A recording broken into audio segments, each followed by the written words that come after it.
Welcome to the Stories That Shape Us podcast. My name is Joanna Daniel. We are going to have a discussion today on the impact of the mother-daughter relationship.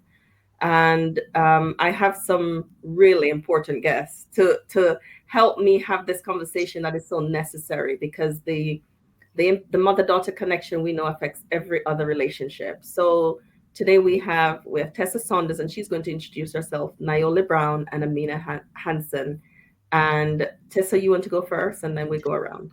Okay, so my name's Tessa Saunders, and I'm a family therapist. I work with individuals, couples, and families, and quite often this topic will come up either from the daughter's point of view when I'm working with adults, or when I'm working with parents and they've got parenting issues. Quite often the mums will be bringing it up in their relationship with their children who are still children. Mm. Niollie, you want to go next? Sure. My name is Niollie Brown. I'm a clinical psychologist and a systemic family therapist. And my journey towards working with mothers and daughters it takes some time, actually. I do a lot of individual work and couples work. But even in my individual work, I started to notice that this theme about daughters coming to speak about their mothers speaking about daughters was something that kept coming up. And actually, I put it on my kind of job advert that I actually work in this kind of way because I noticed it was coming up. And actually, was overwhelmed by the responses I got from kind of mothers and daughters wanting to talk about this, either together or separately, actually. And so it's something I've become quite kind of passionate about working with. But yeah, I work in groups and kind of all kind of manner of context currently. So that's me. Thank you, Niollie. And Amina? Yes, I'm Amina Hassan. I'm also a systemic family therapist, and I work with individuals, couples and families. And this is an area that really interests me because in my clinical work, I hear stories of sort of conflict between mothers and daughters, but from different perspectives. A daughter will come and say, my mother doesn't know me or doesn't understand me, or my mother believes that I need to follow the rules of the family. Whereas a mother will say, well, I've given my daughter so much and I've sacrificed so much that we're in conflict now and we're not speaking. So it's an area that's really interests me. And I'm also interested in societal ideas about mothers and daughters as well. For sure, for sure. I'm so glad that you're all here to lend your expertise to this really important conversation. And I was saying to Tessa, Niollie, the first time I kind of started doing it was in the retreats that I do. Mothers and daughters would come together to heal. And sometimes the healing would need to be between the relationships. And then I did coaching with mothers and daughters who wanted to build a bridge to the future. And I see it also in daughters who were left in the Caribbean and come to join their mothers, and the relationship that never quite get mended, mostly because mothers don't have the tools to do the mending of the relationship, I think. I'm currently doing a course with daughters that are healing. I think about 17 women in this course who are healing from the relationships with their mothers. So it's it's an important conversation that not many people are having. So I'm really glad that you're here, that you are having. I want to ask about, like, somebody asked, what's the root of the mother-daughter conflict? From your perspective, what have you seen to be the root? It's an interesting question, isn't it? I mean, you say the root, because I think for me, I often have to track back into the kind of early life, what was it like? So one of the questions I'm sometimes asked, regardless of who I'm working with, if it's an individual, I say, what was it like growing up in your family home? And then from there, you get to learn of the stories, the dynamics between kind of different members. And then sometimes you get a chance to kind of hone in, isn't it, on the mother-daughter relationship. And sometimes I think, as Amina said, it could be around those expectations, isn't it? Mothers working hard and having expectations of daughters, and as they see a female role within the household, and then you have daughters that kind of trying to manage who they are, their own identities, but also knowing there's this kind of maybe an expectation from the mum, but also within the family and society. I think, as we've just spoken about, that's a dominant thing that we come up. So it's really tough when you say root, because everyone's got their own unique story, but there is something within that dynamic that kind of comes up. Is what was it like growing up in your family home? And then the rich stories start to come up, and the dynamics and expectations and patterns of behavior start to emerge, isn't it? So I don't know if that kind of fits with you guys. Expectations is one I hear.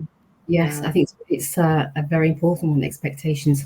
Not only the family expectations, but also societal expectations of women. You know, Mm. you have to be a certain kind. You know, there's this idea that you've got to be the perfect mother, you've got to be the good mother, or the good daughter, or the dutiful daughter. So there are all these pressures on women to be a certain way that society tells us this is who you should be, and this is the model you should Mm. follow. So that's also another expectation that's Mm. not Mm. familial but is societal. Yeah. Yeah. And How we about you, were Tessa? Yeah, we're also thinking about what happens when, when you become a mum, no one's handing you the manual with your baby. You're just going to wing it. And it depends on what age you are when you have your child. And so sometimes you might have someone who is only 15, 16, 17 years older than the child that they've just given birth to. And sometimes people are well established in their lives. It's a planned pregnancy. They're having the baby at, in 35. They're in a very different place. But what we don't know is what's happening with the mother around the time when she's having her child. So Mm. if she did want to have a child and then ends up having a horrific birth, the birth trauma could have a massive impact on how her ability to relate to that baby. Sometimes it's about the relationship she's having with her partner. So if that person was lovely up until she had the baby, and then all of a sudden the relationship changed, then some of that resentment might be directed at the child. So there are lots of different things that might be happening for the mum that leads to difficulties in that relationship. But also from a child's perspective, there could be things in terms of the way how that child relates to their mom. So depending on where you are in birth order, depending on what your personality's like, depending on what the expectations are for you as a girl child, was your mom's trying to live her dreams through you because she had to give up her career because she had a child. There's lots of different things that will influence how that relationship comes to be, just as all relationships are influenced because of the context that is around at the time. Then the same thing is going to happen when a mom has a child. So it's not an easy relationship, and nobody has given anyone the script on how to do this. So you can only be this type of a mum to that child, and you will be winging it all the way. And sometimes you have the skill set that means that you can do that well, and sometimes you don't. And if you don't have the skill set, is that your fault? If nobody has taught you, your own mother wasn't able to teach you, and then here you are now trying to raise another child, it's really difficult, isn't it? Yeah, I'm sure it is, but I'm really glad how you all describe it, and there's no one answer to what the root is, because many times a daughter will blame herself for not being loved, or for her mother not being able to love her and to give her care. And when you're young, you can't think about the birth order or the trauma that my mother went through, or you just know that you weren't loved. And sometimes the relationship is abusive, sometimes physically, emotionally, there's abandonment, and all that kind of stuff is going on, and you can't think like maybe how societal expectation affects my mom and all of that kind of thing. So I'm really glad that you all say that, because there's a daughter listening who knows she's unloved and blames herself for it, and it wasn't your fault. Yes. It wasn't your fault that happens. So, but how would you help a woman in that position where she's riddled with shame and feeling unlovable, and it's affecting all of her relationships because that the lack of that connection with her mom? Anybody can go first. Yeah. I mean, for me, it is sometimes going and looking at those kind of experience, trying to hear some of the stories and to kind of think about what, again, from that kind of question, what was it like going to the house? What did you see? What was mum? How was she operating? How, who was there to support you all? And, who did you go to if you needed help or not? And I guess it's also with that is trying to look out for stories of giving kind of understanding, because as you said, no one will know about trauma, attachment theory and abandonment. Yeah. So it's about actually we're having to listen to kind of what they're saying and be curious about what it was like for them. And then we can slowly start to look for kind of, I call stories of hope, stories of resources, right? Because sometimes people have remarkable resources. And sometimes it is that understanding, like, you know, Joanna, you mentioned something about people who, you know, either come to the UK and leave their children back home, right? And I hear people say, you know, why was it that you had another family and I was still back home? And that kind of abandonment issues really kind of affect people, but not only them, the sibling relationships as well. Yes, And so you have to go back into that, isn't it? And start to think, well, why might have they made those decisions? You know, and, you know, what impact do you think that had on the rest of the siblings and, you know, and the family kind of system? You know, I think those are just really kind of rich things to kind of start to kind of, I call it, add meat on the bones, right? Because they've had a story. I call it, you know, we say as therapists, a kind of thin narrative, valid, understandable, really distressing. We validate that kind of distress and those feelings, completely go alongside them. And then we start to kind of, what I call, widen out the story, start to kind of get a bit of information, a bit of context to help. You know, and I think that's a kind of a starting place in my head. And there's much more to it, of course, but you know. I think that's really the point that you've raised. It's about acknowledging what happened to these daughters. You know, the ones that were left behind in other countries, the ones that were not mothered or, you know, feel that they were abandoned. So it's about sort of saying, you know, acknowledging their story, but also looking for, you know, the hidden stories. You know, the story of mum, the story of grandmother, the story of other women in the family, and how you can bring that into the therapeutic space.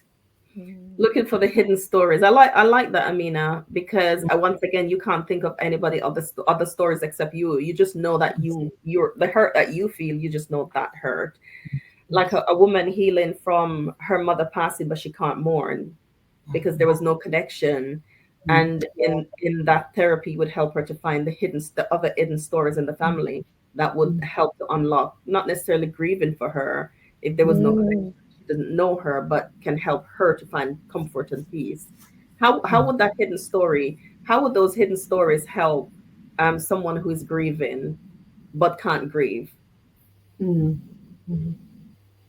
It's about talking about those, bringing those hidden stories into the light, talking about using, you know, maybe using a 3-generational, 4-generational genogram, and bringing the stories of these women into the room with the client. So it's about talking about these things and acknowledging them. Yeah, talking about them and acknowledging them. Tessa, this lady might be angry. How do we help somebody, a daughter who is angry? There are many daughters that are angry. They can't get past it. How do we help them get past the anger? So sometimes I think what we have to think about is the things that feed anger and the things that help it to calm down. So quite often when a situation comes up, we go away and we think about the situation and all the things why it's a problem and this person shouldn't have done this. And what we're doing is we're kind of thickening the story of why this person has made me angry. And what we really want to be thinking about is, what's happening for me at this moment? I'm feeling really hurt. I'm feeling really kind of let down, disappointed. You know, there'll be all these other feelings. That anger's just like the front person. And what we kind of want to do is say, okay, thanks, anger. We've heard what you're saying. We're now going to give the mic to somebody else. And it's trying to think about who are the other people that we want to be giving the mic to, because if those people started speaking, the anger would probably go down, and what we'd actually get would be the tears of disappointment that's come in, because the real thing that's made you angry is, yet again, you're not being heard. And you really just need someone to actually hear your story and to understand where you're kind of like coming from. So I was thinking about what you were saying about those kind of hidden stories. And there's hidden stories that have been kind of like happened. And then there's all the future and the kind of person you want to be. And it's like, if we start talking about the person you want to be. So what happened in your childhood, we're not able to undo that. We can look at it, we can talk about it, but in fact, what we can be thinking about is the woman that you're going to be, or the type of mother that you want to be, or the kind of like who else in your family was a mother figure to you, and how can you kind of like build on that relationship. So the hidden stories aren't always in the past. They can sometimes be about how we create the new story and how we kind of create who we want to be in the future. And nobody really wants to go forward with this anger. Anger is like a kind of like really annoying person. So, you know, when you get that friend that comes and blocks in your house and it's like, seriously, it's time for you to leave now. That's sometimes what happens with anger, that it just blocks. And once it's sitting there, no one else can sit in the sofa now because anger is just sitting there. And it's what would we need to do to invite anger to go, come back another day, but today you've done your time, and I now want to kind of like socialize with some other feelings here. So I think sometimes it's that bit about, if you could get some of those kind of emotions to go, then you'd be able to bring in an alternative story. You'd be able to talk through the things that are really causing you the pain, and then you can start to move forward into the next phase. I love that. So it's helping her to give voice to other feelings that are there that may not have a voice, and to so anger can leave, and to feel the sadness and to feel whatever else was there that couldn't be felt while anger is taking up so much space. Yeah, you know, when you were saying that, I just kind of sense Angus creasing the chair, you know, like the soil in the chair. We don't want it here anymore because you're disrupting things. Can you leave? Can you leave, please?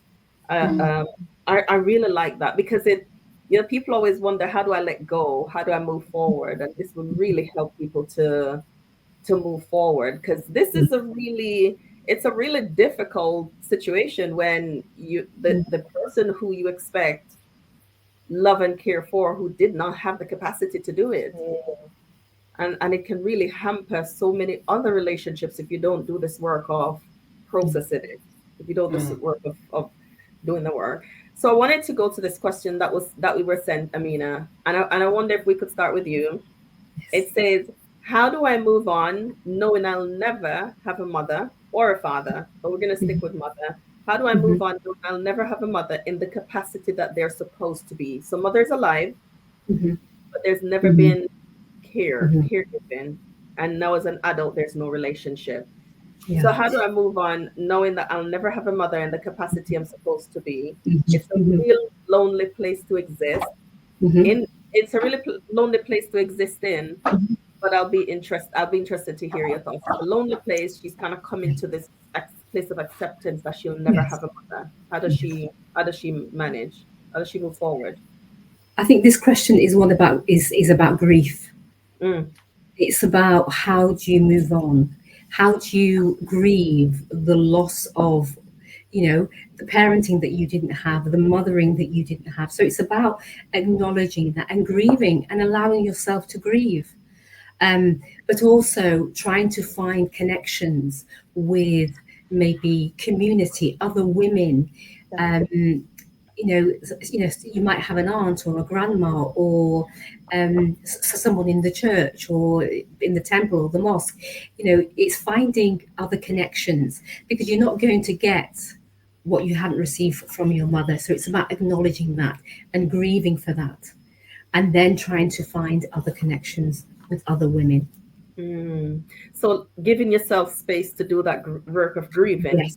And that's what they would come into therapy with yourselves, was, you know, come into therapy to do. I'm coming to grieve the loss of my mother, but she's alive. Because I'm coming to accept the fact that she's never going to be able to mother me.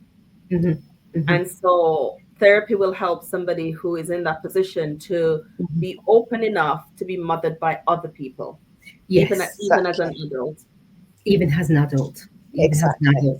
So it's about allowing yourself to find people out there and make connections with other women. And accepting that it's the hardest grief, because your mother's alive. Died. So it's really hard to mourn and grieve someone who is there and is alive, but does not have the capacity to mother and didn't have the capacity. So it's about finding connection through Yeah. the women.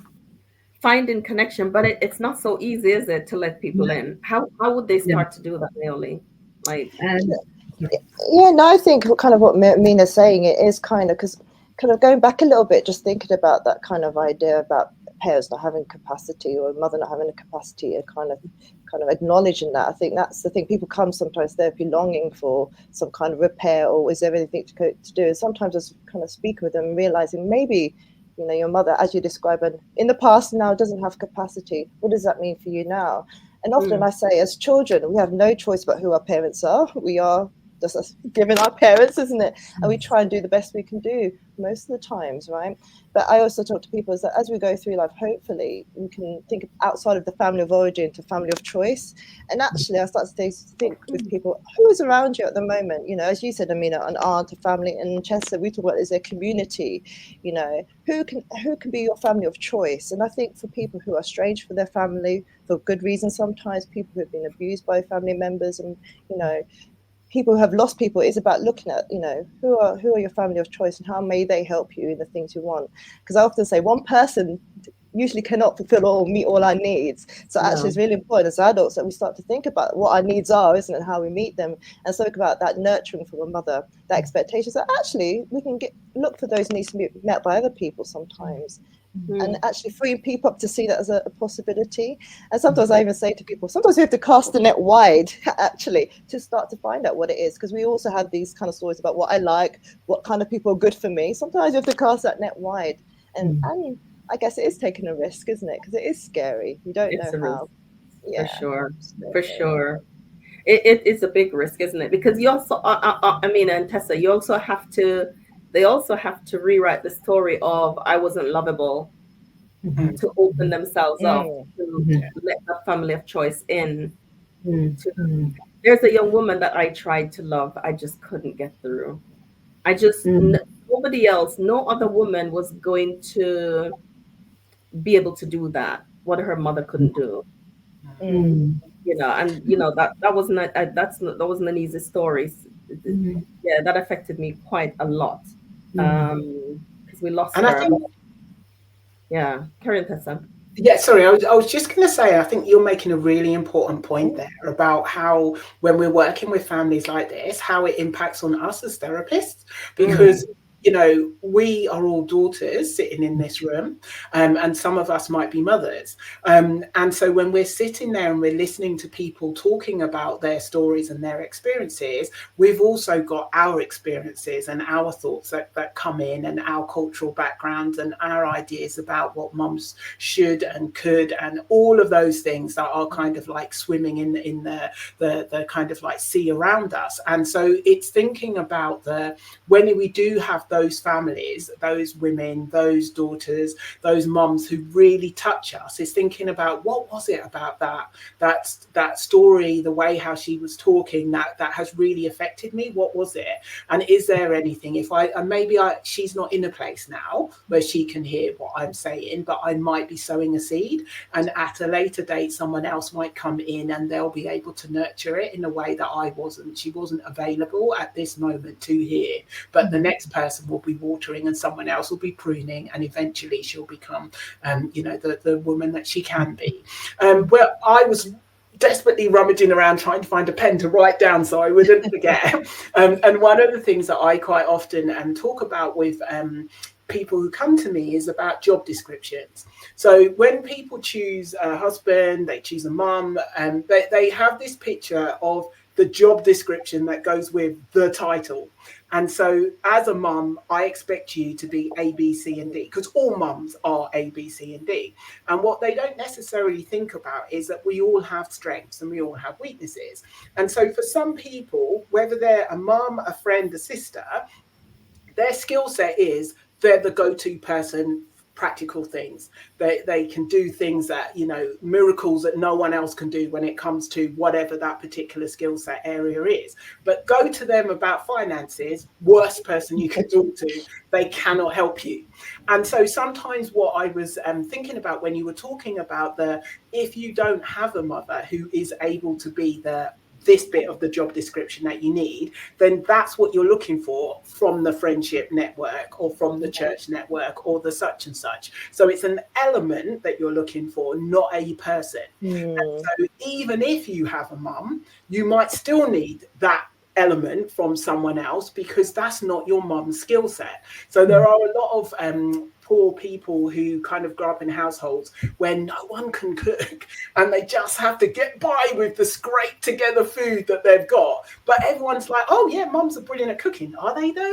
Is every mum really good at cooking? You know, so it's kind of that kind of element I was thinking about, that rather than look for the whole person, you're looking for elements that you need. So this person might be able to be my nurturing person, and this person might be my advice person, and this person might be, and just because some people have mums that can do all of those things in once, it doesn't mean in one go, it doesn't mean that everybody's able to do all of those things. So just, you know, think about your job spec, what it is that you need, and then go seek it and see. And also maybe you might need to be that person for somebody else, and think about, you know, it's a give and take thing. So sometimes we get things from some people and we give to somebody else, but we're all giving and taking equally. I love that, and that's so practical, because as a mother, I don't have all the things that you've just described, and I thought, phew, then I can be let off the hook too, because we can look for different things in the people that we want. It's such a practical solution to people that we're saying, because sometimes we can get lost in the emotion of the worry, of the fear, of the guilt, of the anger. And we miss out on widening the net and choosing a family and casting the net wide, and, you know, allowing ourselves to do the grieving, because we're so in the throes of the emotion. So I don't remember who said, was it you, Amina, that would let anger? Who said that? I don't remember. That we would not have anger. We'd have Tessa, yes, anger. Okay, so we want to give somebody else a chance now, and I'm going to let the hurt have a voice. I'm just going to let the hurt have a voice, or the shame of being the only person who don't have a mother. Nobody came to school for me. She never attended my PTA meeting, my parent teachers meetings. She never taught me about periods or anything like that. And so I'm going to give that hurt a voice now to speak. And so that's what therapy does, isn't it? Sit with that hurt. Allow room for that hurt. Absolutely. Thank you so much. Amina, I wanted to, we're winding down, but the grief part, I see the grief so much. Somebody who is grieving because they can't now do the caring responsibilities, because now mom's older. And maybe they're the first child and they're expected to care, but because there was no emotional connection, they've done their grief work or needing to do the grief work, but they're so riddled with guilt. How would they grieve? How can somebody grieve in that place? Because there's an expectation. We talked about expectation earlier. There's an expectation of care, but it's difficult. I think that's a very difficult situation to be in. You have a mother who didn't care for you, and she's now in the position where she needs to be looked after and she needs to be cared for. So it's about looking at the grief from the abandonment and from the past and from the loss, but also looking at, well, you know, what do I do now? Do I want to look after them? Because it's a choice. It is. You can say, no, I don't want to look after her because she didn't look after me. Or you can, you know, acknowledge that you've been through this, that you've got these feelings of abandonment, you've done the grief work, and you can see her as a human being rather than as your mother. Right. And, you know, offer her, you know, because we offer we offer people comfort and you can offer her something. You know, you can, you know, acknowledge her as a human being and move to that position, you know, rather than the position of, well, she's my mother and she abandoned me, and I'm really angry. And that's what Tessa said, anger, there are so many other emotions attached to it. It's like an iceberg. Anger is the iceberg, but at the bottom, which is the biggest part of the iceberg, is disappointment and sadness and grief and mourning. So it's about acknowledging all of that and seeing what you have capacity for. If you don't have the capacity to look after her, that's awesome. That can be acknowledged. Yeah, I love that. Offer it from a place of, this is another human being, and what you have capacity to do that. Yes. And if you don't have capacity to do it, then you don't have capacity to do it. Yes. I absolutely love that. Niollie, and this is the final question. How can she, a daughter, manage the expectations that is still on her? She don't have capacity, but their expectations. How can she manage that? So as we were talking, obviously a few people popped up in my mind actually, and we spoke about, it's interesting, capacity is a big one, and we spoke about kind of sometimes boundaries, because I've got clients that say, they've had a very difficult relationship with their mum and now they're in need of care. There is that expectation from themselves, the family system, as it were. However, they make caring for them so hard as well. I've had people that say just caring for them, even now, it's really hard. What do I do? I've got my own care responsibility. I've got my kids, my work, partner, things still going on, and caring for them so hard. So I start to say, like Amina said, what do you actually have capacity for? And who else is there to help you? Because you are human. And I say to people, if you don't care for yourself, you ain't going to be able to care for everybody else in your family system. And I think that's a real important point for me, because I think people sometimes come to me when they're already burnt out. They're literally tired. And the idea is, what do I do with this? And so I kind of like to look at kind of building up their kind of resilience, thinking about the kind of, as I said, the family of choice, but actually the idea is, have boundaries, they're okay. And that's a real interesting thing, especially when you talk of, I work with women of color, boundaries with your mother, what's that about? I know,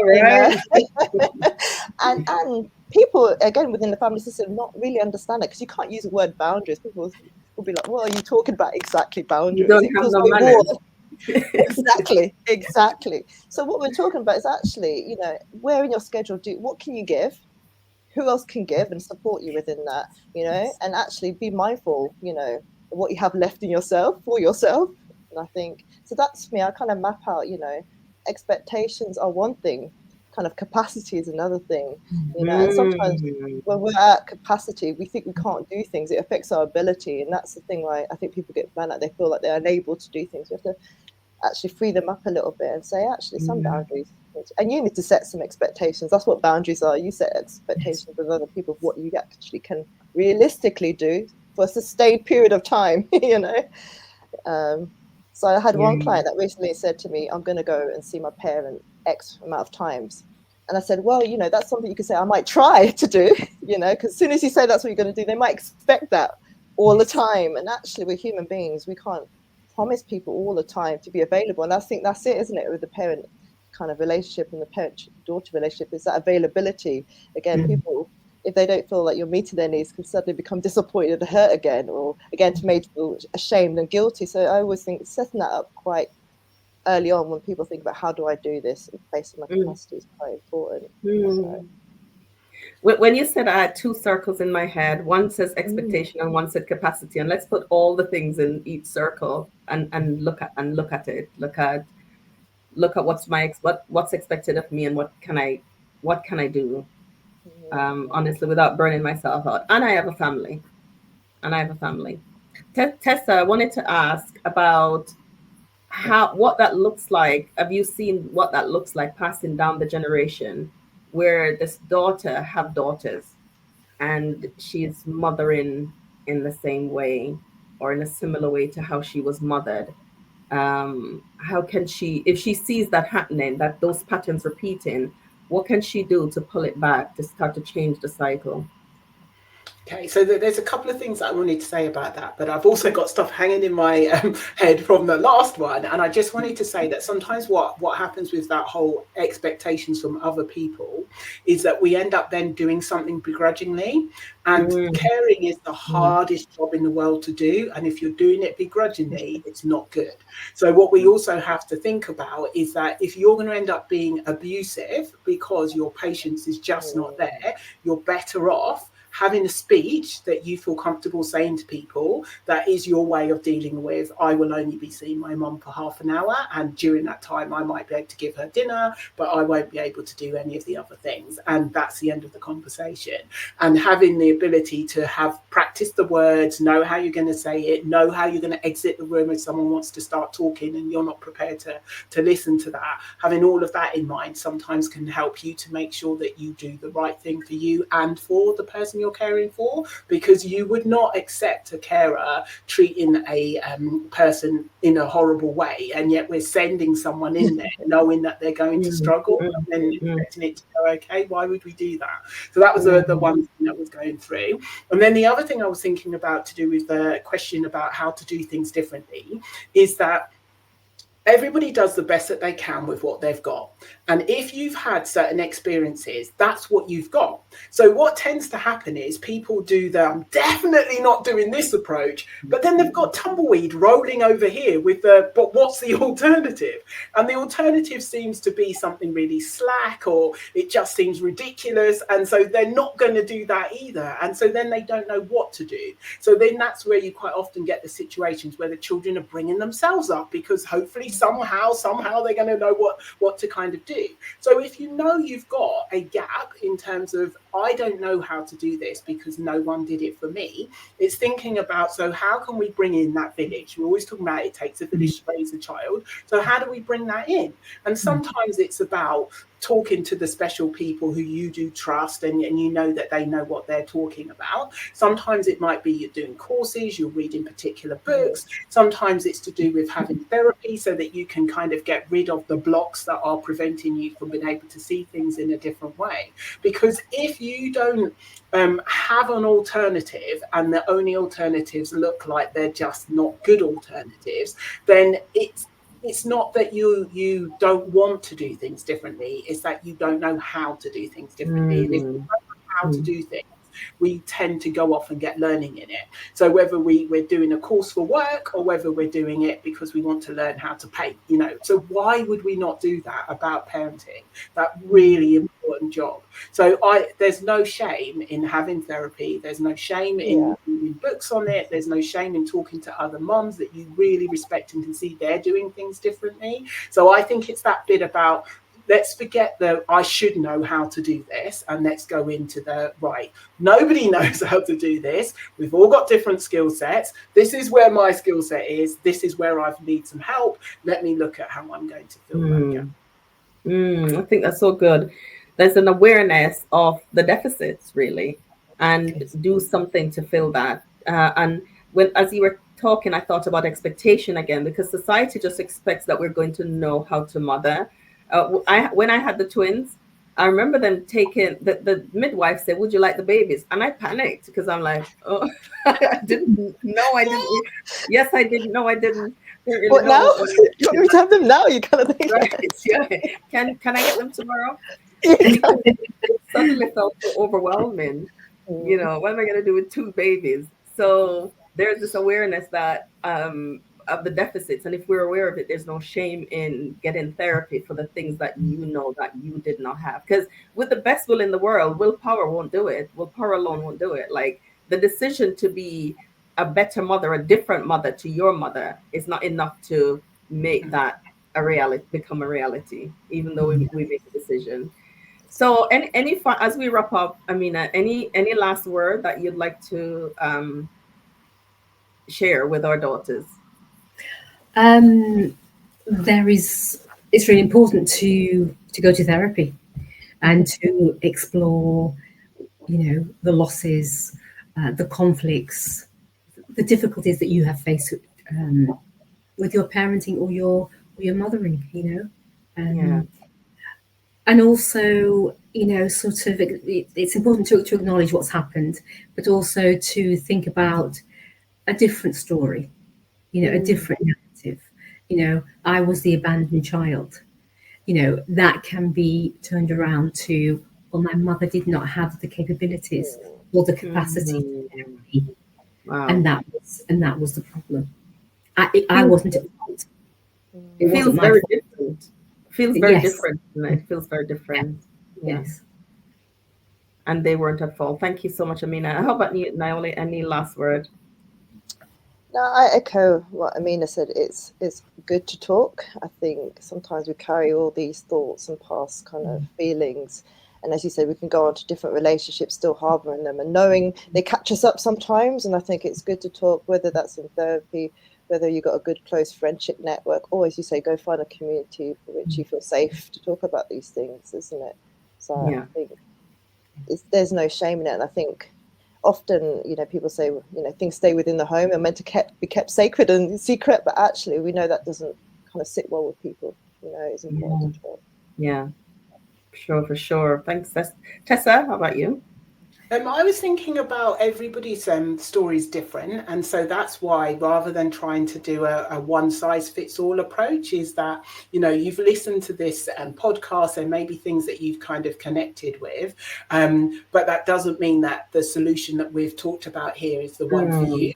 Because there'll be other things that are happening in your system where that might not be the best approach. So that's why it's really important to try and do the plan for you. What do I need, and how do I get that need met, and think about it from an individual point of view. So I always kind of want to add that in, because sometimes people think, oh yes, I've heard about such and such, and then they go off and it doesn't work for them, and I can't understand why, and it's just because it needed to be tweaked just a little bit to make it kind of applicable to their situation. But everybody, there are common themes, but everybody's story is unique, and so therefore you need to have your unique plan in terms of how you're going to manage your situation. But we're still here, we're here today, you're still going strong, you've identified that there's something that you want to be different, and so there's a whole community of people that are willing to be able to be part of your kind of support group to help you through this difficult time. It's just identifying where they are. Thank you. And I think that leads me nicely into, if people want to make their unique plan, where can they find you to contact you for therapy to make their unique plan? Where can they find you, Tessa? How can people so my email address is tessa@peaceintheseat.com. So that's where they can find you. I'll put that below the video as well. How about you, Niollie? Where can people find you if they want to? So the name of my independent practice is Psych Fam Matters. So if you email admin@psychfammatters.co.uk, I'd be interested to hear from you. I'll put that below as well. How about you, Mina? Just 1 minute. I'm trying to find my email is, it's psychotherapy.associatesuk@gmail.com. Okay, thank you so much. Thank you so much. I'll put all the details below the video for Tessa, for Niollie, and for Amina.